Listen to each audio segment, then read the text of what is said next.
Waging war on corruption, crashing the lies and disinformation. You're listening to The Alex Jones Show, coming to you live from deep in the heart of Texas, Austin, broadcasting worldwide on this 14th day of December 2015, Monday edition. The nightly news is coming up tonight, 7 o'clock Central.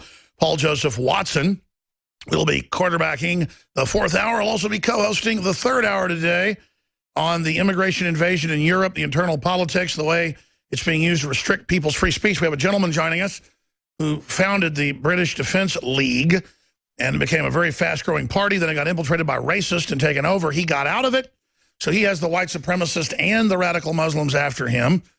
Tommy Robinson will be joining us. Enemy of the State is the new DVD and book, and it deals with the fact that he gets arrested basically going out anywhere, giving a speech. He's not allowed to talk. That's how incredible the leftist censorship is. So whether you agree with him or disagree or agree with part of it, look at Le Pen. She's like milquetoast Rand Paul. I don't mean that meanly, but she's well-spoken, nice, friendly. There's a radical Muslim invasion, and it threatens our sovereignty to the greatest extent since World War II. Boom, arrested. They said, you will not compare Islam to Nazism, even though most of Islam joined with the Nazis in World War II. I mean, it's just a fact. And again, I don't have Islamophobia, folks, for about 30–40% of Islam. I've studied it deeply. Islam's had periods where it was more enlightened than Christendom. I mean, you can look that up. Christendom's been just as bad, just as crazy, just as evil in some respects. But it wasn't really Christianity. Well, I'll say, fine. You want to say Islam isn't this? Fine. Wahhabism is dominating Shiite systems and taking it over. And Wahhabism is controlling the entire Sunni system now. And so it's 79% of Islam being taken over by a radical sect within it, funded by Saudi Arabia, and the West working with it and arming it. And you see the West joined with the most aggressive, militaristic, dominant form of Islam in a civil war worldwide to bring down other Islamic groups and clear out Christians, part of the deal they've signed with Saudi Arabia. It is a policy to murder every Christian Saudi Arabia finds on record, and you can go there if you're an oil company exec or whatever. You just stay in your Western sector. You do not go out. Your wife does not show her face if she lives there, and you do not get caught with alcohol, and you do not get anything, or you will be put in prison or executed. You go out on a street corner and preach about Jesus Christ, they will beat the living snot out of you on the spot, take you to jail, torture the daylights out of you until you confess, and then they'll roll you in front of a tribunal of clerics, and they will put you in jail for years if you're lucky. If you don't have special interest behind you, you will spend life in slave labor in one of their prisons. And we're just supposed to just, oh, we love this culture. This is an evil culture. Evil. The Nazis were an evil culture. The Aztecs became an evil culture. The tribes before them had very limited human sacrifice. They've dug into the ground. It was done on select times of the year. It was whacked out like other cultures. All over the world did the same thing, basically. They'd mainly kill nobility, royalty, stuff like that, as offerings. Then it became kill the neighboring tribes, and the Aztecs basically depopulated what is Mexico today and Guatemala. They would go as far as 1,000 miles away into Central America, down into South America to get slaves to bring back and kill, because they had killed millions of people over 400, 500-year reign they had. They had run out of people, so they would go capture entire cultures, tens of thousands, and haul them back as slaves to kill them and eat them. Kill them and eat them. That's the priest class. And I've had Mayan archaeologists with degrees take me on the special tours when I was a kid and last year. And these are Mayans telling you what went on. Because it's a fact, folks. So the media, you also get a politically correct one. Like if you see like a white tour guide, I'm not kidding, they'll go, it's not true, there were sacrifices. The Aztecs were loving. And he'll be like, that woman crazy. You're going to come with me. And just, go over the whole deal. It's a fact that whenever the conquistadors, just a couple hundred of them showed up, they could conquer Mexico City that was hundreds of thousands of people. And you know why? They had executed basically almost everybody. They had killed almost everybody. I mean, it was just crazy town. The conquistadors showed up and just was like, what the? They had, down below each temple where they do sacrifice, they have a open-air market with all these pillars that had a roof, and they would hang people from those, and that was the main priest class money, was selling meat to the middle class. And the meat was people. Directly out of Thulsa Doom's Cave and Conan the Barbarian, but not a fiction movie. And it was that whacked out. People were on so many hallucinogens, so whacked out of their brains, that they just basically surrendered to the conquistadors. And when I say an evil culture, radical Islam is basically, as far as I'm concerned, a satanic religion. I mean, if you want to talk about satanic tenets, it's it. I mean, look at this woman's face and her eyes. Tashfeen Malik, in every photo, looks like a completely whacked out psychopath who hates everybody around her. And under her Stockholm syndrome, she really believed everybody were these infidels that deserve to die. Every photo, the same satisfied look that she's on a power trip, that she's got it right, that she knows everything,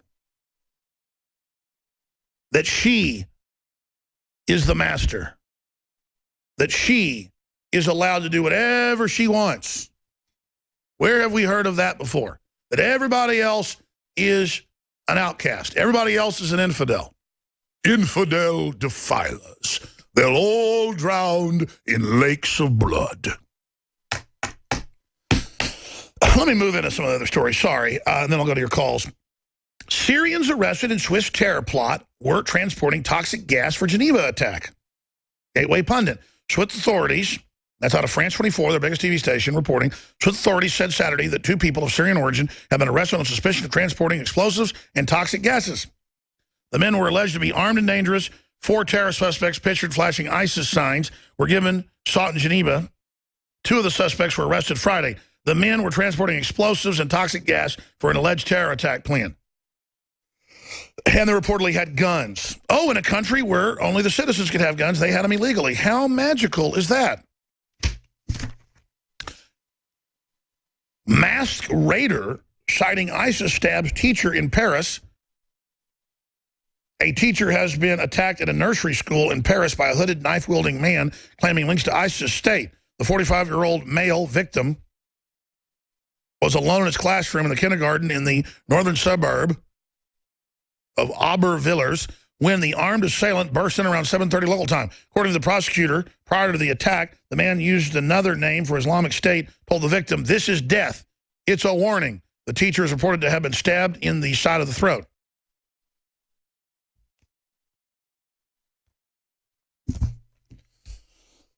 This story is up on drudgereport.com. In fact, let's just punch that up for folks. It's on the right-hand side. And we'll just click on that, and I can show people. Hundreds of refugees caught with images of ISIS flags, severed heads on their phones. Well, it's the culture. I mean, why not let them cut you or your daughter's head off or son? Police raise alarm about asylum seekers entering Norway. Authorities have discovered images of ISIS flags and severed heads on the cell phones of hundreds of asylum seekers crossing into Norway, into Europe,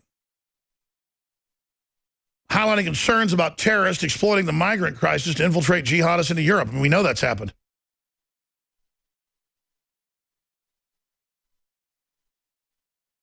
The news in Europe is reporting an explosion of refugees crossing the country in recent months meant that police Immigration Service, PU, had to register the migrants quickly. According to the report, after searching luggage and mobile phones belonging to migrants, you notice that Switzerland's, they're telling you what's on their phones, everywhere else they won't. Police have logged hundreds of examples of photos and videos of executions and brutal punishments, such as images of people holding up severed heads and hands. Authorities also discovered numerous examples of ISIS flags and symbols belonging to other terrorist organizations. Eric Hugland, head of Norway's asylum program, said that the images may be on the phones for innocent reasons, but that some individuals have likely downloaded the photos because they supported or were affiliated with terrorist groups. So we've got Norway, we've got Switzerland and others saying they're finding this on the phones. Earlier this month, the newly uncovered ISIS manifesto bragged about how the terror organization was planning on exploiting a refugee program to infiltrate jihadists into Europe and sent up radicalization Muslim ghettos in major cities. Let's stop right there. It was in February. Just search. ISIS promises to send migrant wave or immigration wave into Europe filled with ISIS. They've said it. It was proclaimed by their leader. It was put out in online orders. Now it's in a battle plan given to the people how to do it. So you even have the blueprint. There it is. There is the report from February 16th, February 18th this year. ISIS threatens to send 500,000 migrants, well, I guess they quadrupled their promise, as a psychological weapon in chilling echo of Gaddafi's prophecy that the Mediterranean will become a sea of chaos. But now there's a new ISIS manifesto linked up on Infowars.com and DrudgeReport.com. Earlier this month, a newly uncovered ISIS manifesto bragged about how the terror organization was planning on exploiting the refugee program to infiltrate jihadists into Europe and set up a radicalized Muslim ghettos in major cities. At least 3 individuals who pose as refugees have now been connected to the 13th of Paris attack, including the mastermind behind the plot, Durka Muhammad Jihad, Abdel Ahmad, Amado, Blago, Snago, or whatever his name is, who brazenly revealed how he exploited the migrant red carpet to plot bloodshed. Earlier this month, an 18-year-old asylum seeker who was arrested in the Netherlands after he reportedly told other refugees that he fought alongside al-Qaeda and ISIS in Syria. But it's okay because we can open up the borders. We can open up the borders and just let whoever they want into the country. And then Melissa Harris Perry says her name is supposed to show Malik in her burqa because that's racist. She controls all reality. Don't even show us the face of terror, of 98% of terror. Don't show it to us because she said so. She also says Darth Vader is racist and evil. And by the way, I played this earlier. I want to play it one more time. Can we cue up Melissa Harris Perry and Darth Vader? Melissa Harris Perry, like Princess Leia, is like, I'm just here to be sweet and loving and take care of everybody. You are part of a plan to destroy language and an enemy. Take her away. Holding her is dangerous. If the predator race from deep space hears that we have her, they may send their own spaceships to attack us, sir. Leave that to me. Let's go ahead and play the clip. Here it is. I know why I have feelings, good, bad, and otherwise, about Star Wars, and I have a lot. I spent the whole day talking about the whole Darth Vader situation. Really? Oh. You could? Yeah, like the part where he was totally a black guy whose name basically was James Earl Jones. Who, right. But while he was black, he was terrible and bad and awful and used to cut off white men's hands and didn't, you know, actually claim his son. But as soon as he claims his son and goes over to the good, he takes off his mask and he is white. Oh, yes, I have many, many feelings about that, but I will try to put them over here. You're free to use any means necessary, but I want them alive. No disintegrations. Her brain has obviously been disintegrated. We're going to go to break and come back with JR from Dallas, of course. No, he's from Texas, but it probably is Dallas. Say hi to Sue Ellen, JR. If your name's JR and you're from Texas, you know it's a good old boy. Seriously, when we come back, we're going to take your phone calls. I'm going to get into Russia warns Turkey over the Aegean warship incident, how the establishment is planning to bring down Donald Trump, and more. And then from Britannic Isle of Albion, Paul Watson and the former head of the English Defense League. It's all coming up. Infowars.com.